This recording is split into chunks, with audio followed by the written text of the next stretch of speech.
வேத புஸ்தகத்தில் யோபு என்கிற ஒரு மனிதனுடைய சரித்திரம் எழுதப்பட்டிருக்கிறாரு. யோபுவின் புஸ்தகம் அதை எடுத்தீங்கன்னா, ஊத்ஸ் அப்படின்னு ஒரு தேசம் இருந்தது. அந்த தேசத்தில் ஒரு பெரிய செல்வந்தன், பெரிய பணக்காரர்.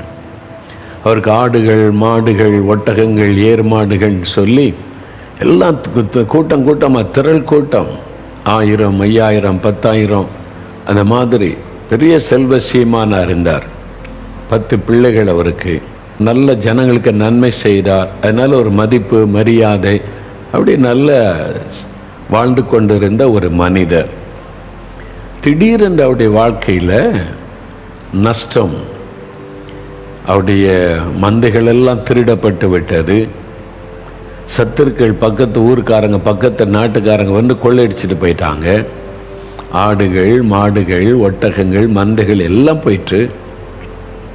அது மாத்திரம் இல்லை, ஒரு பெரும் சுழல் காற்று அடித்தது. அவருடைய 10 பிள்ளைகள் வீட்டில் விருந்து சாப்பிட்டு கொண்டிருந்தாங்க. வீடு இடிந்து விழுந்து 10 பேர் இறந்துட்டாங்க. இந்த யோபுடைய சரித்திரம் 1ஆம் அதிகாரத்தில் இதெல்லாம் எழுதப்பட்டு இருக்கிறாரு. அப்போ அவர் ரொம்ப தீங்கு, அவர் மரணம், இழப்பு, நஷ்டம், ரொம்ப அதனால் துக்கம். எல்லாரும் பரிகாசம் பண்ணுறாங்க, கேவலமாக பேசுகிறாங்க. நண்பர்கள் கூட அவரை பரிகாசம் பண்ணுறாங்க. சொந்தக்காரங்கெல்லாம் ஒதுங்கிட்டாங்க. ஐயோ, இவனுக்கு என்ன பாவமோ, இவன் என்ன பாவம் செஞ்சானோ, என்ன சாபமோ, இதையெல்லாம் இழந்துக்கிட்டு வரான்னு சொல்லி எல்லாத்தையும் இழந்துட்டார். கடைசியில் பாருங்கள், சாத்தான் இறங்கி வந்து அவருடைய சரீரம் முழுவதும் கொப்பளங்கள், வியாதி, கொடிய வியாதி, தலை முதல் கால் வரை கொப்பளங்கள் வந்து விட்டார். தரையில் உட்கார முடியாது, சேரில் உட்கார முடியாது, ட்ரெஸ் போட முடியாது. அறையில் ஒரு துண்டை கட்டி கொண்டு சாம்பலில் உட்கார்ந்துருந்தார். பெரிய ஒரு கோடீஸ்வரன், அந்த ஊரிலேயே பெரிய பணக்காரன். இப்போ எங்கே உட்கார்ந்துருக்கிற? சாம்பலில் உட்கார்ந்துருக்கிறார். ஓட்டை எடுத்து சுரண்டி கொண்டு, அவ்வளோ பயங்கரமான ஒரு பாதிப்பு, தீங்கு, பெரிய தீமை அனுபவிச்சுட்டு இருந்தார். அதனால் சரீரத்தில் வேதனை, கஷ்டம். எனக்கு அன்பானவர்களே, இன்றைக்கி உங்கள் வாழ்க்கையில் கூட நல்லா தான் இருந்தோம், திடீர்னு நஷ்டம், திடீர்னு இழப்பு, திடீர்னு எல்லாத்தையும் இழந்துட்டோம், ஏமாற்றிட்டாங்க, திருடிட்டாங்க, பொல்லாத மனிதர்கள் கொள்ளையடிச்சிட்டாங்க, நம்பினவங்க ஏமாற்றிட்டாங்க, பாதிப்பு. அதனால் ஒரு மன அழுத்தம், பயம், துக்கம். அதனால் சரீரத்தில் பாதிப்பு, கவலைப்பட்டு தூங்க முடியல, ஹார்ட்டில் ப்ராப்ளம், அதனால் சரீரத்தில் பலவீனம். இப்படியெல்லாம் கஷ்டப்பட்டு கொண்டு இருக்கிறீங்களா? சரீரத்தில் வியாதி, வேதனையில். இந்த வியாதி வினோதமாலாம் இருக்குது. யோபு சொல்கிறாரு, என்னுடைய தோல் வெடித்து, இந்த தோல் இருக்குல்ல, அது வெடிச்சிட்டோம், அப்படியே வெடித்து அருவருப்பாக மாறிவிட்டதாம். நான் ஒரு சமயம் மலேசியாவுக்கு ஊழியத்துக்கு போயிருந்தேன். அங்கே ஒரு அங்கிள் வீட்டில் தான் நாங்கள் தங்குவோம். அவங்க எங்களுக்கு வீட்டிலே நாங்கள் சொந்த வீடு மாதிரி தங்கியிருப்போம், ஊழியம் முடியும் வரைக்கும். ஒரு நாள் சொன்னாங்க, மலேசியாவில் கோலாலம்பூரில் ஆஸ்பத்திரியில் எனக்கு தெரிந்த நண்பர் வியாதிப்பட்டிருக்கிறாரு, நம்ம போய் அவருடைய சுகத்துக்காக ஜெபிச்சுட்டு வரலாமான்னு சொன்னாங்க. சரி அங்கிள், நான் வரேன் அவங்க கூடன்னு சொல்லி தேவராஜ் அங்கிள்னு அந்த அங்கிள் இருந்தாங்க. நாங்கள் 2 பேரும் ஆஸ்பத்திரிக்கு போனோம். அது நல்ல பெரிய ஆஸ்பத்திரி, பிரம்மாண்டம், 5 ஸ்டார் ஹோட்டல் மாதிரி இருக்கலாம். நான் முதல் முறை போனபோது ஆச்சரியமாக எல்லாத்தையும் பார்த்துக்கிட்டே போனேன். கடைசியில் ஒரு ரூமுக்கு கூப்பிட்டு போனாங்க. நான் உள்ளே போன உடனே ஒரு சீன சகோதரர், சைனீஸில் சீன சகோதரர், அவர் வந்து உட்கார்ந்துருந்தார். இடுப்பில் ஒரு துணி தான் கட்டி இருக்கிறாரு. நான் அவரை பார்த்து அப்படியே ஷாக் ஆகிட்டேன், அதிர்ச்சி ஆகிட்டேன். தலையிலேருந்து கால் வரைக்கும் இந்த சரீரத்தில் வெடித்து அப்படியே கோடு கோடாக விழுந்து வெடிச்சிருந்தா எப்படி இருக்கும்? மாதுளம்பழம் வெடிச்சிருந்தா எப்படி இருக்கு? அதே மாதிரி உடம்பெல்லாம் வெடிச்சிருந்தா ரத்தமும் சலமும் வந்து கொண்டு இருக்கிறார். உடம்பு முழுசும், தலையில், முகத்தில், உடம்பு முழுசும். மேலெல்லாம் ட்ரெஸ் போட முடியல, இடுப்பில் மட்டும் ஒரு டவல் கட்டி இருக்கிறார். எனக்கு இந்த யோபுடைய காரியம் தான் ஞாபகத்துக்கு வந்துச்சு. இப்படி தான் யோபு கஷ்டப்பட்டார். இந்த நோயினால் பாதிக்கப்பட்டு அந்த சரீரத்தில் ட்ரெஸ்ஸு கூட போட முடியாமல் சாம்பல் உட்கார்ந்துருந்தார். உண்மையிலே நான் பார்த்து அதிர்ச்சி அடைஞ்சிட்டு ரொம்ப பாரத்தோடு ஜெபிச்சுட்டு வெளியே வந்தோம். அப்போ அங்கிள் சொன்னாங்க, யோபு இந்த மாதிரி வியாதியில் தான் பாதிக்கப்பட்டிருந்தார், என் தோல் வெடித்து அருவருப்பாயிற்றுன்னு பைபிள் அவர் சொல்றார், எழுதியிருக்கிறது. அப்போ அப்படி ஒரு பாதிப்பு, என்ன கொடூரமான வியாதி பார்த்தீங்களா? இப்போ நீங்கள் அப்படி பாதிக்கப்பட்டிருக்கீங்களா? ஏதோ ஒரு வியாதி ரொம்ப பாதிப்பு உங்களுக்கு உண்டாக்கிட்டா, அந்த நோயினால் நீங்கள் தாக்கப்பட்டு மனதளவில் பாதிப்பு, அவ்வளோதான். டாக்டர்ஸ் கைவிட்டுட்டாங்க, நம்பிக்கையெல்லாம் இழந்தாச்சு, இனி வாழ முடியாது, இதெல்லாம் செத்து போயிடலாம், அந்த மாதிரி ஒரு நிலைமைக்கு வந்துட்டீங்களா? அப்படி கஷ்டப்படுறீங்களா? ஒருவேளை இழப்பு, நஷ்டம், அவமான, நிந்தை, பரிகாசம், அதுக்கு நடுவில் நீங்கள் இருக்கிறீங்களா? ஒரு தீங்கு அனுபவிச்சுக்கிட்டே இருக்கிறீங்க, தீமைகள் நடந்து கொண்டே இருக்கிறது, ஒன்று மாற்றி ஒன்று மாற்றி ஒன்று மாற்றி ஒன்று. மரணம், பிள்ளைகள் 10 பிள்ளைகள் யோபுக்கு இறந்துட்டாங்க. சொத்துக்களை இழந்து, பிள்ளைகளை இழந்து, சரீர சுகத்தை இழந்து, அவமான, நிந்தை, மதிப்பு, மரியாதையை இழந்து, சின்ன பிள்ளைகள் கூட பரிகாசம் பண்ணுறாங்க அவரை. அவர் வீட்டு வேலைக்காரி கூட மதிக்கிறது இல்லை, மனைவி கூட மதிக்கிறது இல்லை.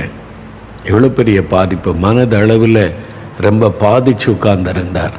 ஆனால் நண்பர்கள் அவங்களும் அவரை தான் குற்றப்படுத்திக்கிட்டே இருக்கிறாங்க.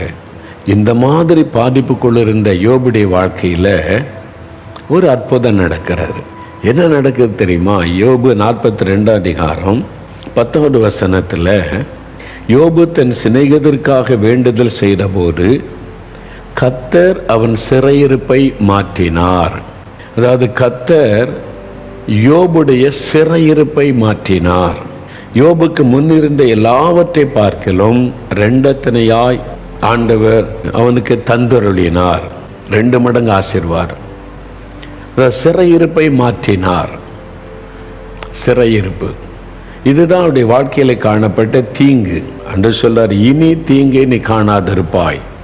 உங்களுக்கு வாக்கு கொடுத்திருக்கிறார், இனி தீங்கை நீ காண மாட்டாய். என்ன தீங்கு அப்படின்னு சொன்னால் சிறையிருப்பு. யோபு சிறையிருப்பில் இருக்கிறார். இழப்பு என்கிற சிறையிருப்பு, சரீரத்தில் வியாதி என்கிற சிறையிருப்பு, நஷ்டம் என்கிற சிறையிருப்பு, நிந்தைகள், அவமானம் என்கிற சிறையிருப்பு, பரிகாசம் என்கிற சிறையிருப்பு. அப்படி ஒரு சிறையிருப்பில் உட்கார்ந்திருக்கிறார். எனக்கு ஒரு விடுதலை இல்லையே அப்படின்ற மாதிரி சரீரம் பாதிப்பு, மனதளவில் பாதிப்பு, அப்படி வேதனையில் உட்கார்ந்திருக்கிறார் யோபு. இப்போ ஆண்டவர் அந்த சிறையிருப்பை மாற்றுகிறார். 11ஆம் வசனத்தில் சொல்லப்பட்டிருக்கிறது, கர்த்தர் அவன் மேல் வரப்பண்ணின சகல தீங்கின் நிமித்தம் அவனுக்காக அவனுடைய உறவினர்கள் அங்கலாய்த்தார்கள் சொல்லப்பட்டிருக்கிறார். தீங்கு, அவருடைய வாழ்க்கையில் தீங்கு. என்ன தீங்கு? சிறையிருப்பு என்கிற தீங்கு. அந்த தீங்கிலிருந்து யோபுக்கு ஆண்டவர் விடுதலை கொடுக்கிறார். இனி தீங்கை காணாதிருப்பாய் உங்களுக்கு சொல்றார். யோபு அதுக்கப்புறம் அந்த சிறையிருப்பிலிருந்து விடுதலை பெற்ற பிறகு மறுபடியும் அவருக்கு தீங்கு ஏற்படவே இல்லை. நீங்கள் 16-17 வசனம் வாசித்தீங்கன்னா, அதற்கு பின்பு யோபு 140 வருஷம் உயிரோடு இருந்து 4 தலைமுறையாக தன் பிள்ளைகளையும் தன் பிள்ளைகளுடைய பிள்ளைகளையும் கண்டான். யோபு நெடுநாள் இருந்து பூரண வயதுள்ளவனாய் மரித்தான் அப்படின்னு சொல்லப்படுது. அப்போ யோபு ஒரு முறை தீங்கு அனுபவிச்சாரு, நஷ்டம், இழப்பு, அவமான, வேதனை, வியாதி. இப்போ ஆண்டவர் விடுதலை கொடுத்த பிறகு அதன் பிறகு தீங்கு அவரை தொடவே இல்லை. அதுக்கு பிறகு வியாதி வரல, அதுக்கு பிறகு நஷ்டம், இழப்பு, அவமான, நிந்தை வரலை. அதன் பிறகு 4 தலைமுறையாய் சுகமாய், மகிழ்ச்சியாய், சந்தோஷமாய் வாழ்ந்திருந்தார். அப்படிதான் வசனம் சொல்லுது. அந்த தீங்கை கர்த்தர் மாற்றிவிட்டார். இப்போ ஆண்டவர் சொல்றார், என் மகனே, என் மகளே, இதுவரை நீ தீங்கை கண்டாய், வியாதி, வேதனை, கஷ்டம், இழப்பு, அவமானம். இனி நீ தீங்கை காண்பதில்லை. உங்களை பார்த்து சொல்றார், இனிமேல் இந்த வருஷம் உன் தீங்குக்கு ஒரு முடிவு, உன்னுடைய நிந்தனைக்கு ஒரு முடிவு, உன் பாடுகளுக்கு ஒரு முடிவு, சிறையிருப்புக்கு ஒரு முடிவு, அவமானத்திற்கு ஒரு முடிவு, உன் வியாதிக்கு ஒரு முடிவு, உன் வேதனைகளுக்கு ஒரு முடிவு. இனி நீ தீங்கை காண்பதில்லை. அதுதான் ஆண்டவர் உங்களுக்கு கொடுக்கிற வாக்கு தத்தம். யோபுடைய சிறையிருப்பை மாற்றின பிறகு அப்புறம் தீங்கை காணவே இல்லை. அப்போ இன்றைக்கு உங்களுக்கு தேவை சிறையிருப்பை மாறணும்.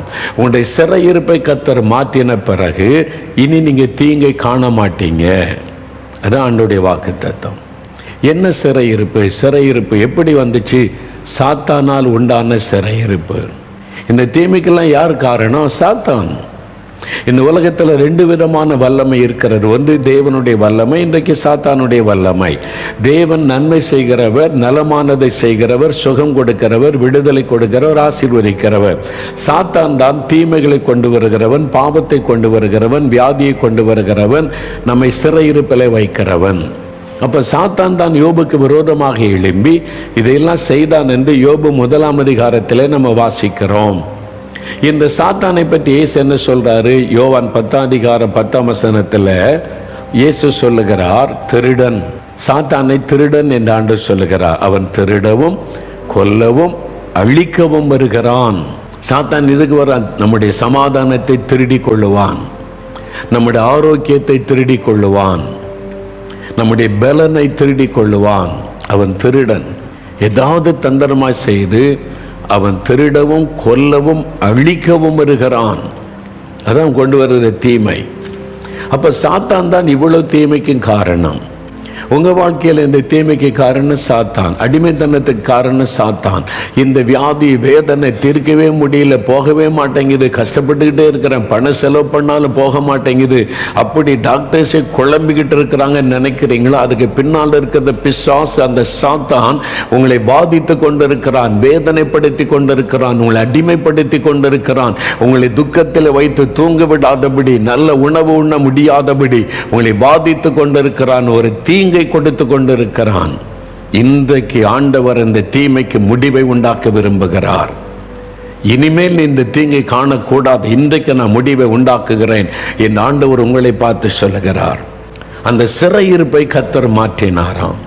இந்த சாத்தானுடைய சிறையிருப்பை உடைத்து நமக்கு விடுதலை கொடுத்து இனி தீங்கு இல்லாத ஒரு வாழ்க்கை வாழ இயேசு சிலுவையிலே தன்னை பலியாய் கொடுத்தார். ஆனால் இந்த வசனம் சொல்லுது, பிசாசின் கிரியைகளை அழிக்கும்படி இயேசு கிறிஸ்து உலகத்தில் வெளிப்பட்டார். 1 யோவான் 3ஆம் அதிகாரம் 8ஆம் வசனத்தில் பைபிளில் இருக்குது. இந்த சாத்தானுடைய கிரியைகளை அழித்து மனிதர்களாகிய நமக்கு விடுதலை கொடுத்த நம்மை வாழ வைப்பதற்கு இயேசு மனிதனாய் வந்து சிலுவையிலே தன்னை பலியாய் கொடுத்து அவர் மரணத்தை ஜெயித்த உயிரோடு கூட எழுந்து பிசாசின் மீது அதிகாரம் எடுத்தார். அப்ப அவரு தான் உங்களுக்கு மெய்யான விடுதலை தர முடியும், அந்த சிறையிருப்பை மாற்ற முடியும். புரியுதா உங்களுக்கு? அப்ப இன்றைக்கு இப்போ உங்களுடைய சிறையிருப்பை மாற்ற போகிறார், ஒரு விடுதலை உங்களுக்கு தரப்போகிறார். உங்களுடைய தீங்கிலிருந்து உங்களுக்கு விடுதலை ஆக்கி இனி தீமைகளை அல்ல நீங்கள் நன்மைகளை காணும்படி தேவன் ஆசீர்வதிக்க போகிறார். உண்மையாக ஆண்டவர் அப்படி செய்வார். சாத்தான் எப்படி ஒரு சிறையிருப்புகளை வைக்கிறான், ஆண்டவர் எப்படி அதிலிருந்து விடுதலை தருகிறார்? ஒரு சாட்சியை நம்ம கேட்கலாம். சகோதரர் கண்ணன், அவருடைய வாழ்க்கையில் ஒரு சிறையிருப்பு இருந்தது, வியாதி என்கிற சிறையிருப்பு. வியாதி வேதனை சரீரத்தில் வந்துட்டு அது ஒரு சிறையிருப்பு. யோபு வியாதியில் கஷ்டப்பட்டார்ல, சிறையிருப்பில். இந்த சகோதரர் அப்படி கஷ்டப்பட்டிருக்கிறார். ஆண்டவர் அவருக்கு எப்படி விடுதலை கொடுத்தார்? இப்போ அந்த சாட்சியை பார்க்கலாமா? என் பேர் கண்ணன், சென்னை ஐனாவரத்தில் நான் வசிக்கிறேன். எனக்கு திருமணமாகி ஒரு பொன் குழந்தை இருக்குது. நான் ஒரு பிரைவேட் கம்பெனியில் டிரைவராக இருக்கிறேன். நான் ஒரு ஆர்சி சபையை சேர்ந்தவர். நல்லா இருந்தேன். எங்கள் வீட்டுக்காரு 2021 ரொம்ப தலைவலியால் ரொம்ப கஷ்டப்பட்டார்.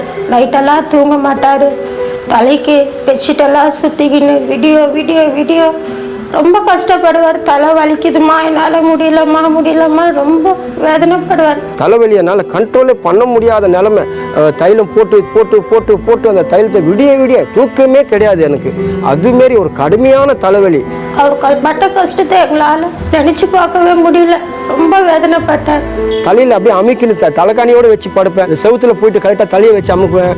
அப்புறம் எங்கள் வீட்டில் நைட்டு ஃபுல்லாகவே அந்த தலையை அமுக்கினே இருப்பாங்க. இந்த சைடு ஃபுல்லாக அந்த நரம்பு துடிக்கும், பயங்கரமாக துடிக்கும். அது வலி என்னால் கண்ட்ரோல் பண்ண எவ்வளோ தான் நான் தைலம் போடுவேன். 3 மணி ஆனாலும் சரி தலையில் எந்திரிச்சு போய் சுடு தண்ணி ஊற்றுவார், மண்டையை இடிச்சுப்பார், கட்டலுக்கு இடிச்சுப்பார். அந்த தலைவலி இருக்கும் போதே எனக்கு இந்த கண் பார்வை வந்து கொஞ்சம் கொஞ்சமாக கம்மியாயிடுச்சு. அது கம்மியாகி என்ன ஆச்சுன்னா டபுள்ஸாக போச்சு. இப்போ நீங்கள் உங்களை யாருன்னா பார்க்குறேன்னா டபுள்ஸாக தெரியும், கண்ணே தெரியாத போச்சு. ரோட்டில் பார்ப்பேன், ரோட்டில் இருக்கிற வண்டியில் நடுவில் இருக்கிற மாரி இருக்கும், கண்ணு தெரியல. ஆனால் ரொம்ப மனசு வேதனை பட்டேங்க. நான் உண்மையில சொல்கிறேன், அந்தமாரி யாருக்கும் வரக்கூடாது. ரொம்ப மனசால பாதிக்கப்பட்டேன். கண்ணு ஸ்டெக்காகி போச்சு. இந்த நடுவில் இருக்கிற அந்த பாப்பா வந்து அப்படியே ஸ்டெக்காக நின்று போச்சு. இப்படியே திரும்பல என்ன பண்ணுவோம், அப்படியே நிற்குது கண்ணு. ரோட்டில் பார்த்தா அப்படியே தெரியும், அலையாக தெரியும். பைக் ஓட்டுறது இல்லை, சாப்பிட்றது இல்லை, மன வேதினால என்னடா இப்படி ஆகிப்போச்சு, நம்ம அவ்வளோதான், நம்ம வாழ்க்கை அவ்வளோதான் அப்படின்னு தான் நான் இருந்தேன். வெளியே நடக்கும்போது கூட யாரோட உதவி இல்லாமல் வெளியே வரமாட்டார். அப்படியே கீழே வரும்போது எங்கே கால் வைக்கிறோன்னே தெரியாமல் இருந்தார் அவர். டாக்டர்கிட்ட போய் பார்த்தோம். அந்த எம்ஆர்ஐ கான்டெஸ்ட்னு ஒரு ஸ்கேன், அதான் லாஸ்ட் ஸ்கேனாக, உள்ளே என்ன இருக்குது, மூளையில் தலையில் என்ன இருக்குதுன்னு சொல்லிட்டு பார்க்கலான்னு சொல்லிட்டு எடுத்து பார்த்தாங்க. எடுத்து பார்த்துட்டு சொன்னாங்க, மூளையில் சைடுலேயும் கிடையாது, லெஃப்ட்லேயும் கிடையாது, ரைட்லேயும் கிடையாது, சென்டரில் இருக்குது அந்த கட்டி. அந்த கட்டியை வந்து ஆப்ரேஷன் பண்ணாலும் ஒரு சமயம் கோமா ஸ்டேஜ் போகிறதுக்கும் சான்ஸ் இருக்குது, ஒழிக்கிறதுக்கு கொஞ்சம் கஷ்டமான இடத்துல, ஆபத்தான இடத்துல இருக்குது. இதுக்கு நீங்கள் சம்மதிச்சிங்கன்னா ஆப்ரேஷன் பண்ணலாம், இல்லைன்னா உங்கள் இஷ்டம், நீங்கள் நல்லா யோசனை பண்ணிவிட்டு பார்த்துவாங்க. எங்களுக்கு யாருமே இல்லையான்னு கதடிக்குனே வீட்டுக்கு வந்தோம். ஆனால் வந்த சமயத்தில் எங்களுக்கு வீட்டில் டிவியில் ஜபிக்கலாம் வாங்க நிகழ்ச்சி போயின்னு இருந்தது. அதை நாங்கள் பார்த்தோம். ஐயா நிறைய சாட்சிங்க வாசிச்சாங்க. எங்கள் மனசுக்குள்ளவே இருக்காங்க காட்ட மாட்டீங்களா, எங்கள் குடும்பத்துக்கு இருக்காங்க காட்ட மாட்டீங்களா அப்படின்னு நாங்கள் அந்த டிவியை பார்க்க ஆரம்பித்தோம். எங்களுக்கும் மீண்டும் ஒரு வாழ்க்கை ஆண்டவர் கொடுப்பாரு, நாங்கள் உண்மையாக நம்ம கேட்டால் கொடுப்பாரு, நீ பயப்படாத, நீ கேளு, ஏசப்பா கிட்ட கேளுன்னு நாங்கள் முழுமையாக ஒப்பு கொடுத்து நாங்கள் ஜபிச்சோம். அவர் ஒவ்வொருத்தருக்கும் ஒவ்வொரு ஜபிப்பார். பெயின் டியூமருக்கு நல்லா ஆகணும், கேன்சர் நோய்க்கு நல்லா ஆகணும், எந்த கட்டியாக இருந்தாலும் மரியை செய்யணும் போது அவர் சொல்லுவார், தலை மேலே கையை வச்சுங்கன்னு. அப்போ தலை மேலே கையை வச்சு நான் ஜபிச்சு இருக்கிறேன். ஜபிக்க எனக்கு கூட அந்த தலைவலி கம்மியாச்சு. இப்படியே இருக்கும்போது இந்த கண் பார்வையும், 2 கண் பார்வையும் மங்களா போன கண் பார்வை, இந்த சென்டராக நின்ற இந்த பாப்பா சென்ட்ரு அதுவும் ஆட ஆரம்பிச்சிச்சு. பார்க்குறேன், பேசுகிறேன். எனக்கு ஆண்டவர் இப்படி இருக்கும் போது இதுமாரி ஒரு சுகம் கொடுத்தா, கண் பார்வையை கொடுத்ததற்கு கொடான நன்றி. இருந்தாலும் சுகம் பெற்றேன், ஆனால் இருந்தாலும் எனக்குள்ள அந்த மரண பயம் இருந்துக்கிட்டே தான் இருந்தது. இப்படி இருக்கும்போது 2022 ஏப்ரல் 3ஆம் தேதி அன்னைக்கு அற்புத பெருவிழா ஜெப நிகழ்ச்சியை நாங்கள் பார்க்கோம். அவர் அப்படியே ஜெபிச்சுன்னு வரும்போது எல்லாரும் பேரை சொல்லி கூப்பிட்டு ஜெபிக்கிறாரு. அப்படி இருக்கும்போது நான் முட்டிக்கால் போட்டு ஜெபிக்கிறேன். என் பேரை சொல்ல மாட்டாரா என்றத்தில் நான் இருக்கிறேன். ஆனால் இருந்து நான் 5 நிமிஷம் கழிச்சு, கண்ணன் உங்களோட பாவங்கள் சாபங்கள் மறிக்கப்பட்டது, பயப்படாதீங்க அப்படின்னு என்னோட பேரை சொல்லி ஜெபிச்சாரு. மிஸ்டர் கண்ணன், உங்களுடைய ஜெபம் கேட்கப்பட்டது. கண்ணன், ஆண்டவர் இயேசு உங்களை நேசித்தபடினால் உங்களை சந்தித்திருக்கிறார். எங்கள் குடும்பமே சாபத்துக்குள்ள இருக்குது, அதனால இந்த பாதிப்பெல்லாம் இருக்குது, பாவங்கள் சாபங்கள், ஒரு நிம்மதியும் இல்லை என்று கலங்கி ஜெபித்தீர்கள். இயேசு உங்களுடைய ஜெபத்தை கேட்டார். கண்ணன், இயேசுவின் நாமத்தில் அவருடைய இரத்தத்தின் வல்லமையினால் உங்களுக்கும் உங்களுடைய குடும்பத்திலும் ஒரு பெரிய விடுதலையை இன்று முதல் நீங்கள் காண்பீர்கள். உங்களுடைய பாவம் மன்னிக்கப்பட்டது. சமாதானத்தோடு ஆண்டவரை துதிங்க. ஒரு கரம் வந்து என் கையை சோல்டரில் வந்து தொட்டுச்சு. என் தலையில் ஒரு மாற்றம் உருவாச்சு. அவ்வளோதான். நான் அப்போவே எனக்கு ஒரு மாதிரி ஆச்சு. எனக்கு கரம் தொட்டுது. ஆண்டவர் என்னை தொட்டுட்டா இருப்பல அப்படின்னு சொல்லிட்டு எனக்கு ரொம்ப சந்தோஷம். அப்படி இருக்கும்போது ஏப்ரல் 10ஆம் தேதி அன்னைக்கு அவருக்கு தலை சுத்த ஆரம்பிச்சுது. திருப்பி ஹாஸ்பிட்டல் இட்டுன்னு போயிட்டாங்க. பழைய ரிப்போர்ட்லாம் எடுத்து பார்த்துட்டுக்கு, இவருக்கு நாங்கள் ஏற்கனவே சொல்லியிருக்கிறோம்லாமா இது முக்கியமான இடத்துல இருக்குதுன்னு, நீங்கள் பண்ணுறதெல்லாம் இன்றைக்கே அட்மிட் ஆகிட்டு என்னென்ன பண்ணுமோ எல்லாம் செக்கப்லாம் பண்ணி 15 நாள் அவன் ஆப்ரேஷன் பண்ணுறதுக்கு. அதுவும் 2ஆம் விதம். ஒரு 10 பேருக்கு பண்ணால் 8 பேர் செத்துருவாங்க, இறந்துருவாங்க. 2 பேர் தான் அதில் பொழிப்பாங்க. அதுக்கு சம்மந்தமாக இருந்தால் நீங்கள் வரலாம். இதுக்கு முன்னால் இந்த ஸ்கேன் எடுத்துன்னு வாங்க. அந்த கட்டி சைஸ் எவ்வளோ இருக்குது, அது எப்படி இருக்குது, எவ்வளோ பரிவு இருக்குது, இந்த கட்டி கேன்சராக மாறிடுச்சா, உடம்புல எவ்வளோ பரிவு இருக்குதுன்னு சொல்லிட்டு பார்க்கணுன்னு சொல்லிட்டு திருப்பி ஒரு எம்ஆர்ஐ கான்டெஸ்ட்னு ஒரு ஸ்கேன்ஸ் போட்டு அமுச்சு வச்சாங்க. 2 நாள் கழிச்சு அந்த ரிப்போர்ட் வாங்கிட்டு டாக்டர்கிட்ட போய் அந்த எம்ஆர்ஐ பிலிமை பார்த்துட்டு, என்ன நீங்க மருந்து சாப்பிட்டீங்க, கட்டியே இல்லையே அப்படின்ட்டாங்க டாக்டர். ஒரு நோயும் இல்லை, மூளைகிட்ட எந்த விதமான பாதிப்பே இல்லை, அவருக்கு நல்லா ஆயிடுச்சு, நீங்க எங்க போய் ட்ரீட்மெண்ட் எடுத்தீங்கன்னு கேட்டாங்க. நாங்க ஒண்ணுமே சொல்லல, இயேசுக்கே நன்றி நாங்க சொல்லிட்டு வெளியே வந்துட்டோம். நாங்க இதுதான் நடந்தது.